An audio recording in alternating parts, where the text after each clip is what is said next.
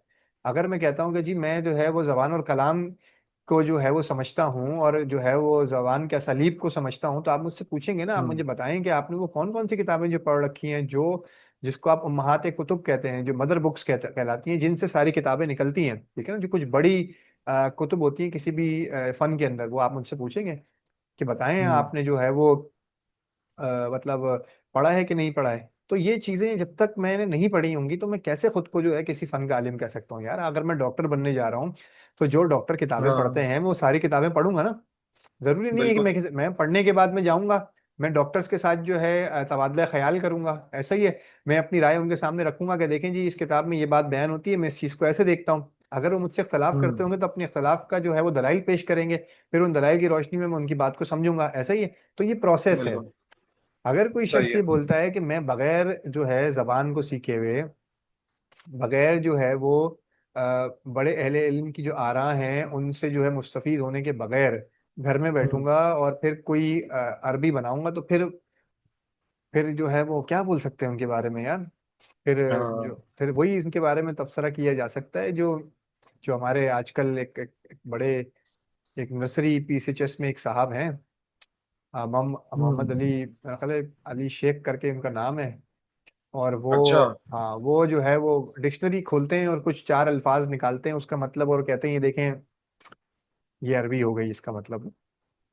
तो जबान और कलाम का जो पढ़ने का जो मुसल्लमा उसूल है वो उनको उससे उनकी उनकी उनकी बात से मैं ये समझाऊं कि मुझे ये एहसास आता है, ये गुमान आता है कि वो सही नहीं है, मतलब वो उनकी वाकफियत नहीं है इससे, ठीक है ना। अच्छा। हाँ। और जो वो बात करते हैं जो लेकिन आप ना उसूल सेम रख के एक मुख्तलिफ नतीजे पे पहुंच सकते हैं। सही है। जब भी हम किसी, मिसाल के तौर पे अगर हम कुरान पे किसी जगह पे बात करेंगे, ठीक है, तो आप मुझे हम्म। बताएंगे देखें जी ये इस लफ्ज का मतलब है, मतलब में हम्म। आप और मैं मतलब में इख्तलाफ कर सकते हैं, ठीक है ना। जब इख्तलाफ करेंगे तो आप दलाइल देंगे ना मुझे, आप मुझे हाँ। बताएंगे कि देखें जी मैं अगर ये मतलब ले रहा हूँ, ठीक है ना, मिसाल के तौर हम्म। पे अगर मैं इसका मारूफ मायने ले रहा हूँ या आप कह रहे हैं जी मैं गैर मारूफ मायने ले रहा हूँ, तो आप बताएंगे कि भाई आप गैर मारूफ मायने कैसे ले रहे हैं।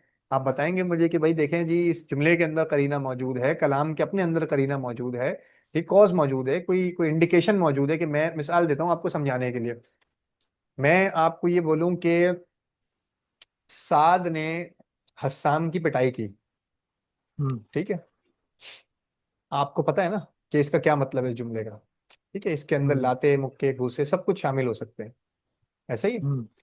लेकिन मैं जैसे ही आपको बोलूं कि बाबर आजम ने मोहम्मद शमी की पिटाई करी, हाँ, तो कॉन्टेक्स्ट बदल जाएगा। बदल गया, बिल्कुल बदल बिल्कुल गया। बदल गया। अब क्या, अब जुमले के अंदर कलाम में करीना मौजूद है, मुतकल्लिम ने, मैं बोलने वाला हूँ ना, मैं मुतकल्लिम हूँ, मैंने कलाम कर रहा हूँ, मैंने करीना आपको मौजूद फराम किया है, ऐसा ही है।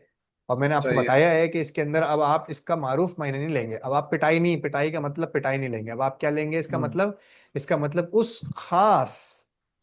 खास जिसको कहते हैं ना कॉन्टेक्स्ट के अंदर, उस खास जो है वो सियाक के अंदर इस बात को देखेंगे जिस सियाक में ये बात बयान की जा रही है, ठीक है। सही है। लेकिन अगर अब आप सोचें आप जो है इस लिसानी जो है वो इससे वाकफियत नहीं रखते अगर आप, ठीक है ना, और आपको कलाम के अंदर इस चीज का पता नहीं है, तो आप क्या करेंगे, आप कहेंगे बाबर आजम एक इंसान है, हम्म। मोहम्मद हम्म। शमी एक इंसान है, ये दो लोग हैं, इनकी बात हो रही है।